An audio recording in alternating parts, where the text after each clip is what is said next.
Welcome to Shardlight Radio, the Argent Saga podcast, featuring interviews, card reviews, deck analysis, and much more. Shardlight Radio is your source to everything happening in the world of Argos. And we're back on Shardlight Radio. I'm your host, Mr. Ben, and today we are going to talk about Omega units. Holy crap, Omega units. Alright, so to begin, I want to tackle straight out of the comprehensive rules what an Omega unit is. It might be helpful in some ways to think about an Omega unit as kind of like an augment, but not an augment. It does have to go onto a unit, but again, I'm going to start with the comprehensive rules. So this is section 2.6 of the CR. Omega units are incredibly powerful units that fight along your side in the battle for Argos. That's a rule? That's how that's phrased in the rules? That's funny. All Omega units are also considered units. So anything that's applicable to units, which is section 2.5 of the rules, would be applicable to an Omega unit. Omega units are placed on units that are already on the field. Some units require specific unit types or subtypes to be played on. If you do not have a valid unit to put the Omega unit on, you cannot play it. That's really important. I'll come back to that. When playing an Omega unit, the player will place the Omega unit on top of the unit in the same orientation. So if your guy's exhausted, your Omega unit comes into play exhausted. This is another really important line, this next line. Omega units do not enter the queue and are placed immediately on the units after being played. So there's no instacast, there's no response, so I can't declare an Omega unit and then you bounce the unit I'm trying to play it on and my effect fizzles. Not possible. Happens immediately like a tower. If you are playing an Omega unit on more than one unit, those units must be in the same orientation. Now, at this point, I'm speaking on March 4th. At this point, we have not seen any cards revealed that would absorb multiple units, but clearly that's the case. So you have 3 units on the board or whatever, you play your Omega unit and they all get sucked into the same board location. How can that be? You can't have more than one unit in a space. Well, we'll get to that. So this rule says that all those units, if multiple units get Omega'd at the same time, they have to be in the same orientation. The player may choose which unit to place the Omega unit on, and all other units would be placed under it. So if I have 3 units in play, I get to pick which board location my Omega unit goes to before it sucks the others up. That makes sense. Whenever an Omega unit is placed on a token, the Omega unit is on the token, and then the token stops existing. That's going to be relevant because some of the Omega units have effects that part of the payment power KOing the unit that the Omega unit is on. Cards underneath the Omega units are not considered to be on the field, do not have functional abilities, and are not considered to have left the field while underneath an Omega unit. Anything that triggers when a unit goes back to hand, any ruined ability, none of these things are triggered when the Omega unit eats it or upgrades it or whatever. And whenever an Omega unit leaves the field, all cards underneath the Omega unit will go to the same zone as the Omega unit. If an Omega unit is moved to an ordered zone, such as bottom of the deck, top of the deck, the controller of the Omega unit will choose the order when placed in the zone. Omega units cannot be put into play with another card effect. They must be played by paying their cost. Okay, this is a unit, but it can't be played just like a regular unit. It has to be played kind of like a gear, has to have something to attach to. These Omega units have to have something to attach to. So let's actually look at some of the cards. So the first batch that I saw, I'm not sure the exact release order of all these. I think these came out first. The Voidfire Elemental. This is a 4-cost 3,500 unit that can be played only on a fire unit. So if you don't have fire units out, you can't play this card. It just sits in your hand. 4 costs for 3,500 is reasonable, that's fine, but the Arrive ability, destroy any number of target units your opponent controls whose combined power is 3,000 or less. Now this doesn't deal damage, it just destroys the units with the combined power. That's pretty good. For 4 costs, like if that was just a normal unit, I would probably play that. But that's sort of the theme with these, because they have this extra restriction, this hoop you have to jump through to get them into play, that you have to have something else on board. A lot of these, if they were just units, appear quite strong. Air unit. This is a 3-cost, 3,000 power, overgrown Sabertooth. It has to be played on an air unit, and it gives that unit unblockable. So Guardian cannot be activated when this card attacks. That's fantastic. And when it's ruined, you get to recover 2 of your shards.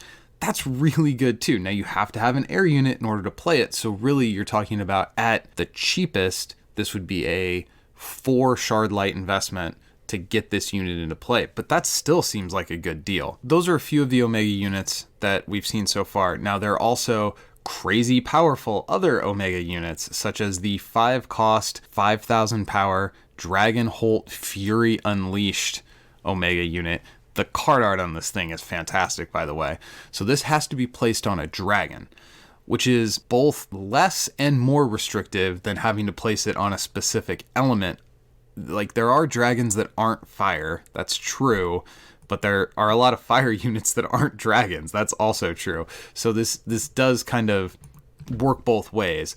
And I suspect these legendary Omega units are all going to target a creature type that like makes sense. Like if there's a legendary Jillian Omega unit, I would expect her to target witches. I mean, she's the witch queen.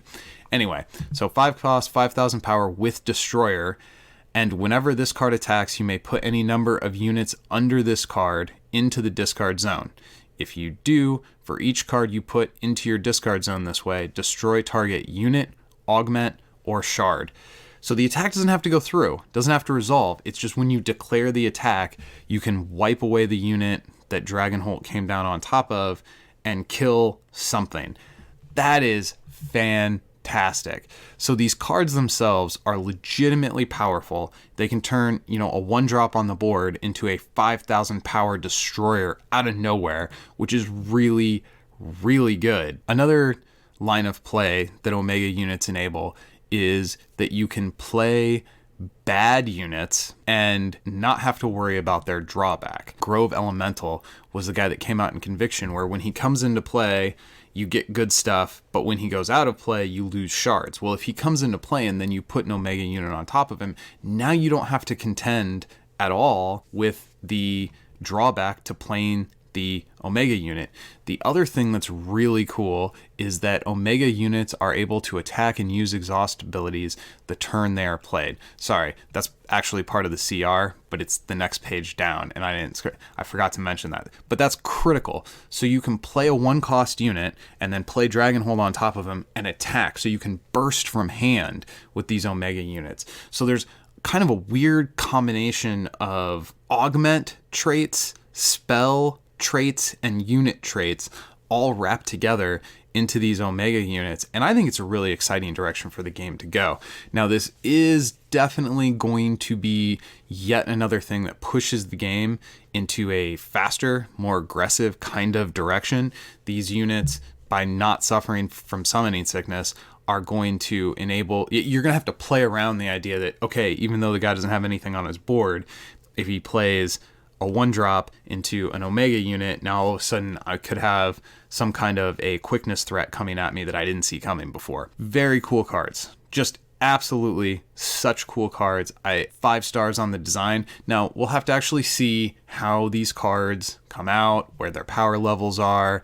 It may be that this is a really cool idea, but the design team was conservative enough with how they implemented it that they won't ultimately be super relevant in the competitive meta. Sometimes that's the right way to handle things. You kind of do a tepid version of a new mechanic and then see where it lands, and then at that point you can start to make adjustments, maybe put out some more power units. But as far as having this in the game going forward, this is a mechanic a well they could come back to, and a mechanic they could reintroduce and have varying degrees of power. I think this is fantastic. I have not been this excited about a new Argent Saga mechanic, I guess, since the reveal of the game. Probably when I sat down and played the game the first time and I was like, man, I need to buy these cards. This is in that range of excitement about these new cards. These Omega units just look fantastic. And I'm particularly excited to try to use them in a draft format. We've already been told that Ascension is going to be prepared or collated with draft in mind, that they wanted this to be an easily draftable expansion. And I couldn't be happier to see these Omega units coming out in the first format where they're really the first release where they're really trying to push a draft format. Heck yeah, I want to be able to do that. I want to win draft games by throwing down some lame one drop that I didn't want to play anyway, but then upgrading him into a Void Fire Elemental or whatever else. That seems like a hugely fun line of play. So all positives, just 5 stars on this Omega unit mechanic. Even if the first batch that we get in Ascension isn't the best cards ever, as a mechanic, independent of any specific card, I think this is one of the coolest mechanics they've introduced into the game since the original set of mechanics came out with Betrayal. So very positive stuff. There will be a second episode of Shardlight Radio this week, but you'll have to wait until Friday to see what that is about. All right, till next time, go win some games. Thanks for listening to this week's episode of Shardlight Radio. Remember to follow us on Facebook. If you like the show and want to support what we're doing, join us at patreon.com/thebuildphase to find out how. Special thanks to Ben Rueg for our fantastic new theme music, and until next time, go win some games.